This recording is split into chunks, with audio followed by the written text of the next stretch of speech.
Bismillahirrahmanirrahim. Assalamu alaikum. I am Nimra Zafar. Today I am here to teach you about the conflict of South China Sea, that where it is situated, which countries are involved in this conflict, and what are the basic interests of that countries in the South China Sea. सबसे पहले तो हम ये चीज़ देखते हैं कि ये जो साउथ चाइना सी का कॉन्फ्लिक्ट है, इसमें कौन कौन सी कंट्रीज़ इन्वॉल्व हैं, किस किस कंट्री का इसमें कोई ना कोई इंटरेस्ट है, और कौन कौन सी कंट्री जो है वो क्लेम करती है कि यहाँ साउथ चाइना सी में चाइना के अलावा हमारा भी इंटरेस्ट है। ठीक है, ये है चाइना की सारी टेरिटरी। ठीक है, चाइना के इर्द गिर्द यहाँ पर आता है सारा साउथ चाइना सी। अब जो नेबरिंग कंट्रीज़ हैं चाइना के, जैसे Vietnam, Brunei, Philippines, Taiwan, Malaysia, ये कहते हैं कि यहाँ पर साउथ चाइना सी में हमारा भी इंटरेस्ट बनता है। ठीक है, क्योंकि हमारी भी जो है, हम नेबरिंग कंट्रीज़ है ना, यहाँ पर साउथ चाइना सी है तो यहाँ पर सी के साथ ये कंट्रीज़ आ रही हैं, तो वो कहते हैं इसमें हमारा भी इंटरेस्ट है। लेकिन यहाँ पर चाइना क्या बात करता है, वो कहता है कि नहीं, चाइना 9 डैश लाइन्स को कंसीडर करते हुए ये बात कहता है कि ये सारा का सारा इलाका जो है, ये जितना भी पानी है, जितना साउथ चाइना सी है, वो सारा का सारा हमारे अंडर आता है, वो सारा हमारा इलाका है। यहाँ पर किसी और का कोई इंटरेस्ट नहीं है, ना ही यूएसए का कोई इंटरेस्ट है। हालांकि यूएसए इस बात को क्लेम करता है कि यहाँ से उनकी जो शिप्स गुजरती हैं, ठीक है, उनकी जो नेवल शिप्स यहाँ से गुजरती हैं, तो यूएसए भी अपना राइट वहाँ पर क्लेम करता है। लेकिन चाइना जो है वो यूएसए को काउंटर करता है, वो उसको रोकता है कि आपने इधर नहीं आना, अकॉर्डिंग टू इंटरनेशनल लॉ आपका यहाँ पर कोई राइट नहीं बनता। लेकिन यूएसए और ये सारी कंट्रीज़ जो हैं ये क्लेम करती हैं कि यहाँ पर हमारा भी राइट बनता है। ठीक है, क्योंकि साउथ चाइना सी जो है उसकी इम्पोर्टेंस बहुत ज़्यादा है, इकोनॉमिकली उसकी इम्पोर्टेंस बहुत ज़्यादा है। क्यों इम्पोर्टेंस उसकी ज़्यादा है ये अब हम देखेंगे। इम्पॉर्टेंस क्या है साउथ चाइना सी की, जिसकी वजह से ये कॉन्फ्लिक्ट इतना ज़्यादा इंक्रीज़ हुआ है। ये कॉन्फ्लिक्ट क्यों इतना ज़्यादा बढ़ चुका है, क्यों इतने ज़्यादा जो कंट्रीज़ हैं, नेबरिंग कंट्रीज़ हैं, वो आपस में क्लेम करते हैं कि यहाँ पर हमारा भी इंटरेस्ट है। ठीक है, क्यों वो अपना इंटरेस्ट इतना ज़्यादा शो करवाते हैं, इतनी क्या ऐसी साउथ चाइना सी में ऐसी क्या बात है, तो ये अब हम स्टेप बाय स्टेप स्टडी करते हैं। सबसे पहले तो यहाँ पर ऑयल और नेचुरल गैस बहुत ज़्यादा तादाद में पाई जाती है। ठीक है, रिच है ये नेचुरल गैस में और ऑयल में। ठीक है, दूसरी बात ये कि ये फिशिंग ग्राउंड भी है, बहुत ज़्यादा तादाद में फिशेस जो है वो यहाँ पर पाई जाती हैं। उसके बाद जो ग्लोबल लिक्विफाइड नेचुरल गैस है एलएनजी जो है वो 40% जो है वो साउथ चाइना सी के से होकर गुजरती है। आप ये बात देख सकते हैं कि साउथ चाइना सी से कितनी ज़्यादा ट्रेड इसके थ्रू हो रही है, जिसकी वजह से साउथ चाइना सी जो है वो इतना ज़्यादा इंपॉर्टेंस रखता है। उसके बाद आते हैं ऑयल की ट्रेड, यहाँ से हो रही है 30% ग्लोबल मैरीटाइम ऑयल ट्रेड, 30% जो है ग्लोबल मैरीटाइम ऑयल ट्रेड जो है वो कहाँ से होकर गुजर रही है, वो साउथ चाइना सी से होकर गुजर रही है। उसके बाद अब यहाँ से कितने डॉलर्स की ट्रेड यहाँ से सिर्फ और सिर्फ साउथ चाइना सी से होती है, 3.37 to 5.57 ट्रिलियन डॉलर्स की ट्रेड सिर्फ और सिर्फ साउथ चाइना सी से होकर गुजरती है, इसलिए इसकी इतनी ज़्यादा इंपॉर्टेंस है। लास्ट पे आते हैं, हम स्ट्रेट ऑफ मलाका की बात करते हैं। ये जो मलेशिया है और यहाँ पर आ जाता है मलेशिया के नीचे इंडोनेशिया, और इसके दरमियान में आता है स्ट्रेट ऑफ मलाका, जहाँ से ट्रेड करता है। ठीक है, जहाँ से चाइना की भी ट्रेड होती है दूसरे ममालिक में।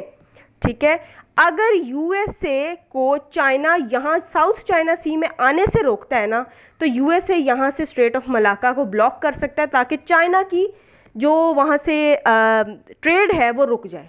ठीक है, तो इसीलिए अब यहाँ पर इशू इतना ज़्यादा क्रिएट हुआ है, ना चाइना जो है वो साउथ चाइना सी में यूएसए को आने देता है, और ना अब यूएसए क्या करना चाह रहा है। यूएसए कहता है कि अगर ये ऐसे करेंगे तो हम मलेशिया और इंडोनेशिया के दरमियान में जो स्ट्रेट ऑफ मलाका है, जहाँ से बहुत ज़्यादा ट्रेड की जाती है और चाइना की बहुत ज़्यादा हद तक जो ट्रेड है वो उसी पर डिपेंड करती है, तो हम वो रास्ता बंद कर देंगे। इसीलिए साउथ चाइना सी की इतनी ज़्यादा इंपॉर्टेंस है। अब हम देखते हैं कि जो यूएस और चाइना है उनका इन दोनों में क्या क्या इंटरेस्ट है, और वो इस कॉन्फ्लिक्ट को ख़त्म करने के लिए कौन कौन से मेजर्स जो हैं वो ले रहे हैं। अब आ जाते हैं कि चाइना का और अमेरिका का इसमें इंटरेस्ट क्या क्या है, और चाइना यहाँ पर क्या कर रहा है और यूएसए अब क्या कर रहा है। ठीक है, चाइना जो है वो ये बात क्लेम करता है कि साउथ चाइना सी में 90% जो पार्ट है वो चाइना का है। ठीक है, लेकिन बाकी जो नेबरिंग कंट्रीज़ हैं और जो यूएसए है वो इस बात को नहीं मानता। ठीक है, चाइना अब क्या कर रहा है, वो आर्टिफिशियल आइलैंड्स बना रहा है ताकि उसकी टेरिटरी जो है वो इंक्रीज़ हो जाए और उसको मज़ीद समंदर में आगे तक रसाई हासिल हो। ठीक है, वो एरिया जो है समंदर में वो उसके अंडर आ जाए। अब आर्टिफिशियल आइलैंड्स वो कैसे बना रहा है, इसको हम मैप के थ्रू देखते हैं। मैप में देखें कि चाइना जो है उसके परली तरफ आप चेक करेंगे तो एक है पैरासेल आइलैंड और उसके नीचे आ जाता है स्पार्टले आइलैंड। ठीक है, अब पैरासेल आइलैंड और स्पार्टले आइलैंड जो हैं ये वैसे तो चाइना की टेरिटरी से बाहर हैं और साउथ चाइना सी में मौजूद हैं, लेकिन इन दो आइलैंड्स पर जो नेबरिंग कंट्रीज़ बाकी हैं वो भी क्लेम करती हैं कि ये पैरासेल और स्पार्टले आइलैंड जो हैं ये हमारे हैं। हर एक कंट्री ये इस बात को क्लेम करती है कि ये जो आइलैंड्स हैं ये हमारे हैं। लेकिन चाइना क्या कर रहा है, अब यहाँ पर वो अपनी टेरिटरी को ही इंक्रीज़ कर रहा है, क्योंकि अगर वो पैरासेल आइलैंड और चाइना की टेरिटरी के दरमियान अगर वो आर्टिफिशियल आइलैंड्स बनाएगा, खुद से आइलैंड बनाएगा, तो उनकी टेरिटरी इंक्रीज़ हो जाएगी, जिसके थ्रू पैरासेल आइलैंड तो उनके पास आ जाएगा। लेकिन according to international laws nautical miles दिए जाते हैं, उससे उनसे क्या होता है कि नॉटिकल माइल्स जहाँ तक आपको प्रोवाइड किए जाएंगे वहाँ तक की जितनी समंदर का हिस्सा है, जितना पानी है, वो आपके अंडर आएगा। ठीक है, तो यहाँ पर चाइना क्या कर रहा है, पहले ही आर्टिफिशियल आइलैंड्स बना रहा है, जिसको इंटरनेशनल लॉ तो नहीं मानता। वो कहता है कि नेचुरल आइलैंड्स होने चाहिए जहाँ पे पहले से ही जो पॉपुलेशन हो वो मौजूद हो। लेकिन चाइना यहाँ पर आर्टिफिशियल आइलैंड्स बनाने की कोशिश करता है, जिसकी वजह से उसकी टेरिटरी इंक्रीज़ हो, उसको मज़ीद आगे तक जो है नॉटिकल माइल्स जो हैं वो मिल जाए और वो इस बात को क्लेम कर सके कि ये जितना साउथ चाइना सी का पार्ट है वो सारा मेरा है। अब आ जाते हैं अमेरिका क्या करता है। अमेरिका का यहाँ पर इंटरेस्ट क्या है, सबसे पहले तो उसका इकोनॉमिक इंटरेस्ट है। ठीक है, वो भी कहता है कि मैं यहाँ पर ट्रेड करूँ। दूसरी बात, फ्रीडम ऑफ नेविगेशन चाहता है वो चाहता है यहाँ से साउथ चाइना सी से हम अपनी शिप्स गुजारें, लेकिन चाइना उसको रोकता है कि अकॉर्डिंग टू इंटरनेशनल लॉ आप यहाँ से अपनी शिप्स, नेवल शिप्स जो है वो नहीं गुजार सकते। ठीक है, उसके बाद उसका सिक्योरिटी इंटरेस्ट है। वो कहता है अगर हम अपनी यहाँ से अमेरिका कहता है कि हम अपनी नेवल शिप्स जो है वो साउथ चाइना सी से गुजारेंगे तो हमें सिक्योरिटी मिलनी चाहिए। ठीक है, और ट्रेड के लिए भी वो चाहता है कि मैं दूसरे दुनिया के साथ या ममालिक के साथ ट्रेड करूं, ग्लोबलाइजेशन करना चाहता है। इतने सारे उसके भी यहाँ पर इंटरेस्ट हैं, जिसकी वजह से साउथ चाइना सी जो है वो इतनी इंपॉर्टेंस रखता है।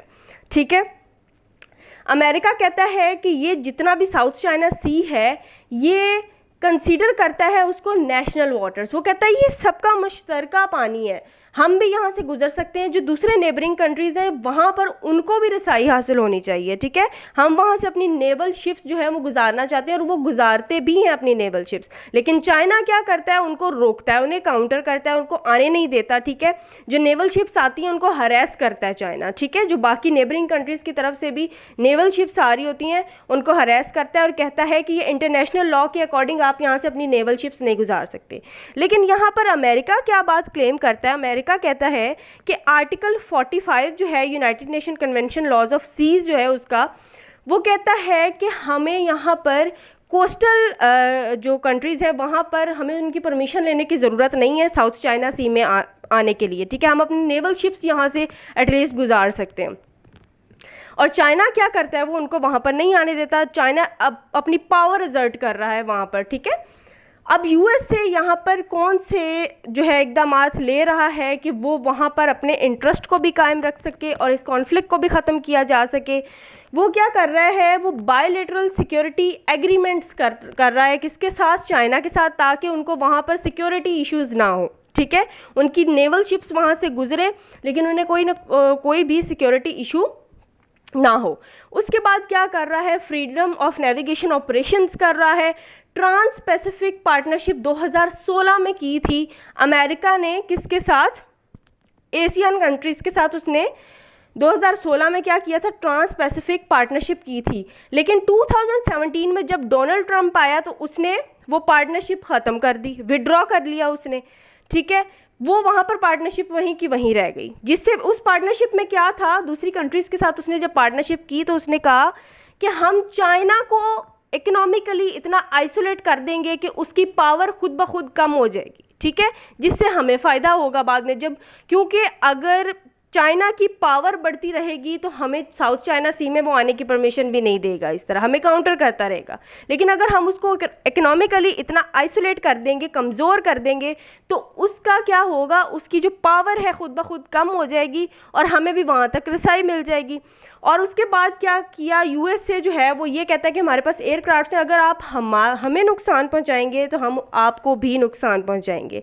इसीलिए ये एक बहुत बड़ी रीज़न बन रहा है यहाँ पर। कॉन्फ्लिक्ट यही है बहुत बड़ा, जो एक बहुत ज़्यादा डेंजरस कॉन्फ्लिक्ट भी है, जिसमें बाकी कंट्रीज़ को भी इन्वॉल्व किया हुआ है, ठीक है। आखिरी चीज़ क्या है, अब यूएसए भी यहाँ से धमकियाँ देता है। वो कहता है कि अब जो स्ट्रेट ऑफ मलाका के बारे में हमने पढ़ा है कि मलेशिया और इंडोनेशिया के दरमियान स्ट्रेट ऑफ मलाका है, जहाँ से चाइना भी अपनी बहुत ज़्यादा ट्रेड कर रहा है। तो यूएसए अगर उस जो स्ट्रेट ऑफ मलाका है, जो रास्ता है वहाँ पर उसको ट्रेड का, उसको ब्लॉक कर देता है, तो यहाँ पर चाइना को बहुत ज़्यादा नुकसान होगा। तो ये था एक्चुअली साउथ चाइना सी का conflict. And this was all about our today's lecture. Thanks for watching the video, and if you like the video then don't forget to like, share and comment. Thank you so much.